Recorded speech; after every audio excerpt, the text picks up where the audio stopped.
सभी को नमस्कार। मैं राकेश हजरिया।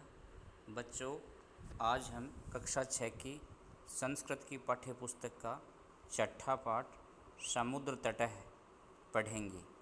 पाठ के हिंदी अनुवाद के साथ हम अभ्यास प्रश्न भी करेंगे। यदि आपको अच्छा लगता है पाठ पढ़ना तो आप मेरे चैनल को सब्सक्राइब अवश्य करें।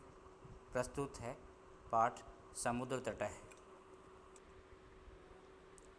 समुद्र तटः, समुद्र का किनारा। समुद्र का जो किनारा होता है उसको तट बोलते हैं। तो समुद्र तट, समुद्र का किनारा। ऐसे है, ये है समुद्र तटः, समुद्र का किनारा है। ये है समुद्र का किनारा है। अत्र, यहाँ, जनः, लोग, पर्यटनाय, पर्यटन करने के लिए, घूमने के लिए, आगच्छन्ति, आते हैं। यहाँ लोग पर्यटन करने के लिए आते हैं।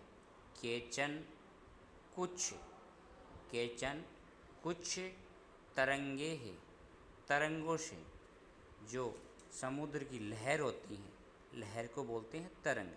तो केचन, कुछ, तरंगे हैं, लहरों से, क्रीडन्ति, खेलते हैं। कुछ लोग कुछ लहरों से खेलते हैं। केचन च, केचन च, केचन कुछ, च और, तो और कुछ, नौका भी, नावों से, नौका भी, नावों से, जल विहारम, जल का विहार, जल का भ्रमण, कुर्वन्ति, करते हैं। अर्थात कुछ लोग नाव के द्वारा जल में भ्रमण करते हैं, जल विहार करते हैं। तेसु, उनमें, तेसु, उनमें, केचन, कुछ लोग, कंदुकेन, गेंद से, क्रीडन्ति, खेलते हैं, कुछ गेंद से खेलते हैं। बालिकाः, बालिकाएँ, बालकाः च, है ना, च बाद में आया है। तो इस च का अर्थ कहाँ होता है? बालिकाः बालकाः च। तो बालिकाः बालकाः के बाद में है तो च का अर्थ बीच में आ जाएगा, बालिकाः बालकाः के बीच में। तो बालिकाः, बालिकाएँ और बालकाः, बालुकाभिः, बालू से, बालुकाभिः, बालू से, बालुकागृहम्, बालू का घर। बालू मिट्टी होती है, उससे जो घर बनाते हैं उसको भिगो करके पानी से, उसको जो घर बनाते हैं उसको बालू का घर है, बालू का गृह बोलते हैं, या बालू का घर भी कह सकते हैं। तो बालिकाएँ और बालक बालू से, बालू मिट्टी से बालू का घर बनाते हैं। मध्य मध्य, मध्य बीच बीच में, मध्य बीच में, मध्य बीच में, इसको लिखेंगे बीच बीच में। तरंगाः, तरंगे या लहरें, बालुकागृहम्, बालू के घर को, प्रवाहयन्ति, बहा ले जाती हैं। और बीच बीच में जब बच्चे घर बना लेते हैं बालू का, तो बीच बीच में जब लहर आती हैं उठ के, तो वे बालू के घर को बहा ले जाती हैं। ऐसा, ये है, ऐसा, ये है, क्रीड़ा, खेल, प्रचलति, चलता एव ही, यह खेल चलता रहता ही है। ऐसा खेल या यह खेल चलता रहता है। समुद्र तटः, समुद्र का किनारा, न केवलम, न केवल, पर्यटन स्थानानि, पर्यटन का स्थान है। इस समुद्र का किनारा न केवल पर्यटन स्थान है। अत्र, यहाँ, मत्स्य जीवनम, मत्स्य जीविनः, मछलियों का जीवन, अपि भी, स्वजीविकाम, स्वजीविका, चालयन्ति, चलाते, चालयन्ति, चलाते हैं। क्या बताया? इस समुद्र तट पर केवल पर्यटन का स्थान ही नहीं है, अपितु यहाँ मत्स्य जीविन है, मछलियों के आधार पर जिनका जीवन होता है, जो लोग मछलियों को पालते हैं या मछली पकड़ते हैं, जो लोग मछली पकड़ते हैं उनको बोलते हैं मत्स्यजीवी। मत्स्यजीवी अर्थात मछलियों के आधार पर जीवन चलाने वाले। तो जो लोग मछली पकड़ने वाले होते हैं, मछुआरे होते हैं, उनको मत्स्यजीविनः बोलते हैं।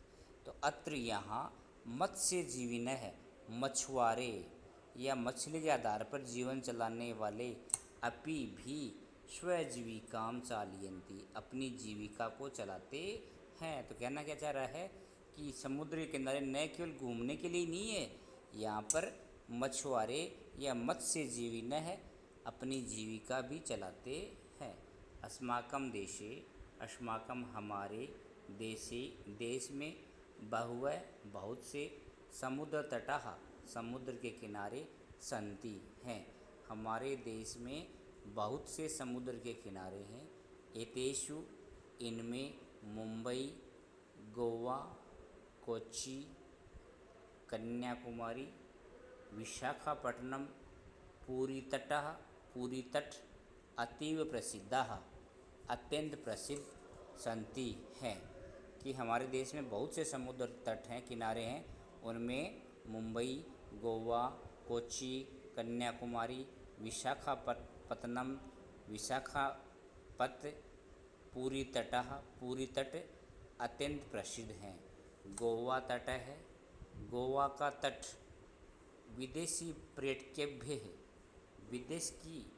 विदेशी पर्यटकों के लिए भी समधिकम सबसे अधिक रोचते प्रिय है, रुचिप्रद है। कि जो बहुत सारे प्रसिद्ध समुद्र तट हैं, समुद्र के किनारे हैं, उनमें गोवा का जो तट है वो विदेश से जो भ्रमण के लिए आते हैं, विदेशी पर्यटक हैं, उनके लिए सर्वाधिक रुचिकर है, सर्वाधिक पसंद है, करते हैं वो लोग, सर्वाधिक प्रिय है। विशाखापत्तनम तट है। विशाखापत्तनम तट वैदेशिक व्यापाराय, वैदेशिक क्या होता है, व्यापार क्या होता है, वैदेशिक व्यापार, जो व्यापार दूसरे देशों के साथ होता है उसको बोलते हैं वैदेशिक व्यापार। तो वैदेशिक व्यापार के लिए प्रसिद्ध है। कोच्चि तट है। कोच्चि का तट नारिकेल फलेभ्य, नारियल के फलों के लिए ज्ञायते जाना जाता है। कोच्चि का तट नारियल के फलों के लिए भी जाना जाता है।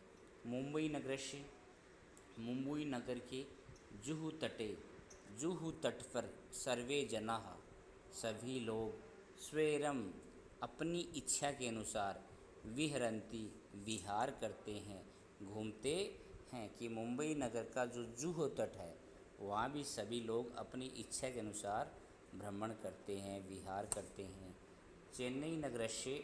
चेन्नई नगर का मेरिना तट है। मेरिना तट देश के सागर तटों में दीर्घतम है, दीर्घ है, बड़ा है। कि चेन्नई नगर का जो मेरी तट है वो देश के सागर तटों में सबसे बड़ा है। भारत की त्रिषु दिशासु, तीनों दिशाओं में समुद्र तटः सन्ति, समुद्र तट हैं। भारत की तीनों दिशाओं में समुद्र के तट हैं। अस्मात् एव, इसलिए, एव ही, कारणात् कारण, इसी कारण से, अस्मात् इसी, एव ही, तो इसको लिखेंगे इसी, कारणात् कारण से, भारत देश है, भारत देश पर्यायद्वीप है, पर्यायद्वीप इति कथ्यते, ऐसा कहा जाता है।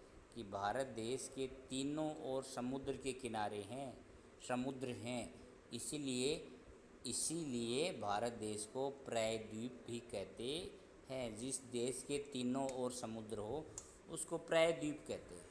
तो इसीलिए भारत देश को पर्यायद्वीप भी कहते हैं। अब तीनों दिशा में कौन कौन से समुद्र हैं वो देखो। पूर्व दिशायाम बंगोपसागर है, पूर्व दिशा में बंगाल का सागर, बंगाल की खाड़ी। दक्षिण दिशा में हिंद महासागर है, हिंद महासागर। पश्चिम दिशायाम च, और पश्चिम दिशा में अरब सागर है, अरब सागर है। तो 3 सागर कौन से हो गए? पूर्व दिशा में बंगाल की खाड़ी, दक्षिण दिशा में हिंद महासागर, पश्चिम दिशा में अरब सागर। एतेषां त्रयाणाम अपि इन तीनों का अपि भी सागराणाम सागरों का इन तीनों सागरों का संगम मिलन कन्याकुमारी तटे भवति कन्याकुमारी के तट पर होता है। ये तीनों सागर हैं, इनका संगम कहाँ होता है? तीनों एक कहाँ मिलते हैं? कन्याकुमारी के तट पर मिलते हैं। अत्र यहाँ कहाँ? कन्याकुमारी के तट पर। यहाँ पूर्णिमायाम पूर्णिमा को चंद्रोदय है, चंद्रमा का उदय, सूर्यास्तम च और सूर्यास्त युगपदेव एक साथ ही युगपत एव एक साथ ही द्रष्टुम शक्यते देखने में समर्थ होते हैं। अर्थात कन्याकुमारी का जो तट है वहाँ पूर्णिमा के दिन चंद्रमा का उदय और सूर्यास्त दोनों एक साथ दिखाई देते हैं। दोनों को हम एक साथ देखने में समर्थ होते हैं। ये अपने पाठ का हिंदी अनुवाद पूरा हुआ। अब अपन देखते हैं अभ्यास प्रश्न। पहला क्वेश्चन देखो, उच्चारणम कुरुत, उच्चारण करो। तो इन शब्दों को आपको उच्चारण करना है, आपकी नोटबुक में भी लिखना है, क्योंकि ये क्लिष्ट शब्द है जिससे आपको इन्हें लिखना आ जाए। तो पहला है तरंगैः, संगमः, पर्यायद्वीपः, मत्स्यजीविनः, तीसृषु बंगोपसागरः, विदेशी पर्यटकेभ्यः वैदेशिक व्यापाराय चंद्रोदयः।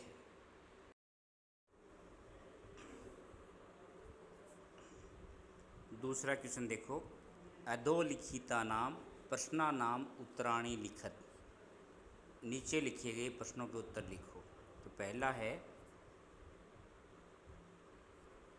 जनाः का भी लोग किससे जल विहारम कुर्वन्ति जल विहार करते हैं, जल भ्रमण करते हैं।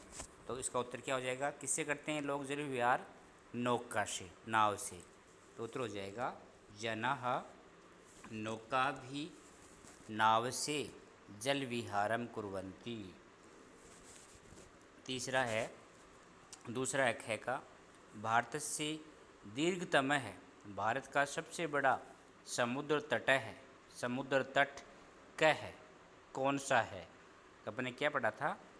चेन्नई नगर से, चेन्नई नगर का मेरिना तट है, मेरिना तट भारत से दीर्घतम है समुद्र तट है अस्ति, भारत का सबसे बड़ा समुद्र तट है। गय का देखो, जनाः लोग, कुत्र कहाँ, स्वेरम अपनी इच्छा के अनुसार, विहरन्ति विहार करते हैं, भ्रमण करते हैं। इसका क्या जाएगा? मुंबई नगर से, मुंबई नगर के जुहू तटे, जुहू तट पर जना स्वेरम विहरन्ति लोग अपनी इच्छा के साथ विहार करते हैं। घय का देखो, बालकाः बालुका भी, बच्चे बालू से, किम रचयन्ति किसकी रचना करते हैं? तो बालकाः बच्चे बालुका भी, बालुका से बालुका गृहम रचयन्ति बालुका घर बनाते हैं। कोची तट है केभ्य ज्ञायते, कोची तट किसके लिए जाना जाता है? कोची तट किसके लिए जाना जाता है? तो कोची तट नारिकेल फ्लेभ्य ज्ञायते नारियल के फलों के लिए जाना जाता है।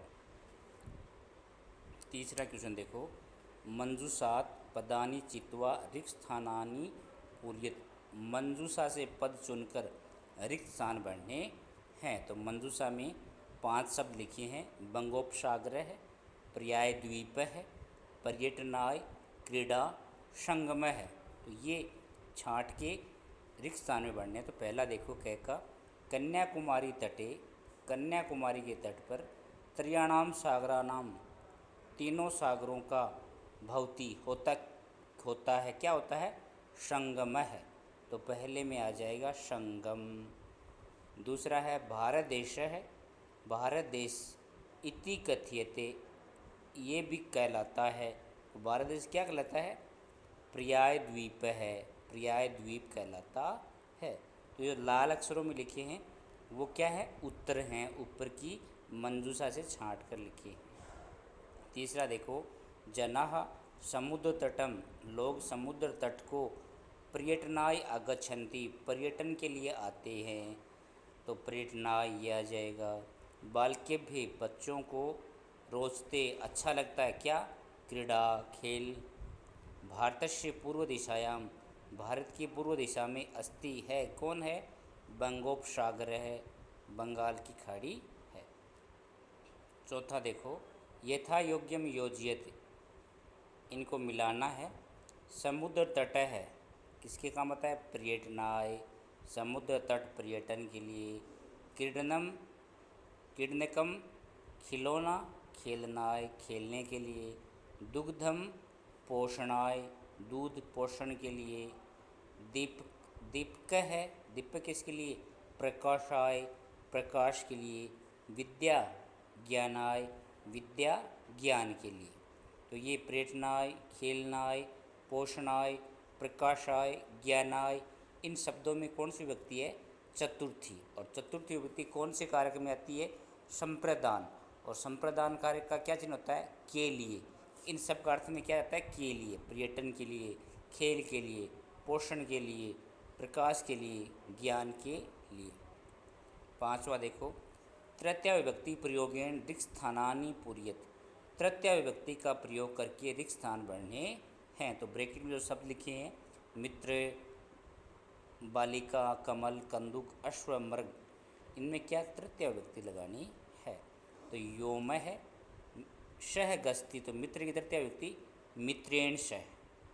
बालिका की तृतीया विभक्ति बालिकाभिः, बालिकाभिः। बहुवचन हो गया तृतीया का। कमल की तृतीया कमलैः, कंदुक की तृतीया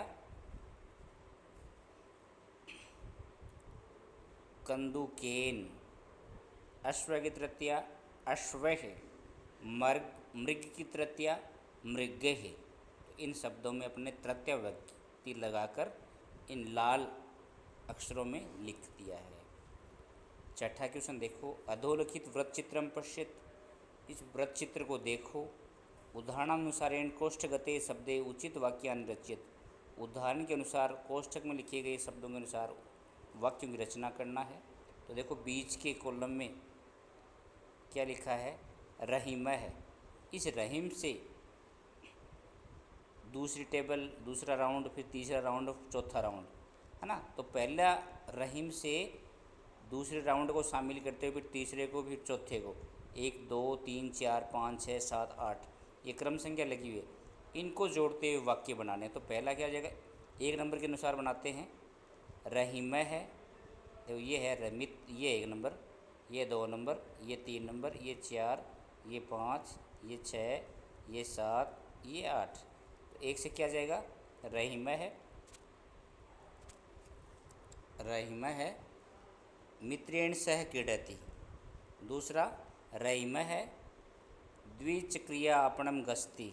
तीसरा रहीम है कलमेन पत्रम लिखति। चौथा रहीम है हस्तेन कंदुकम क्षिप्ति। पांचवा रहीम है नौकया जल विहारम करोति। सातवां रहीम है चस्केन जलम पिबति। अगला रहीम है तुलिकया चित्रम रचयति। लास्ट रहीम है वायुयानेन हये आगच्छत। ठीक है, तो इस वृत्तचित्र से 1 नंबर से पहला, 2 से दूसरा, इन सब से आपको वाक्य बनाने हैं। इनका एक बार हिंदी अर्थ भी देख लिए।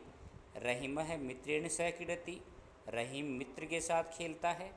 रहीम है द्विचक्रिकया आपणम गस्ति, रहीम द्विचक्रिकया साइकिल, साइकिल से आपणम बाजार गस्ती जाता है। रहीम है कलमेन पत्रम लिखती, रहीम कलम से पत्र लिखता है।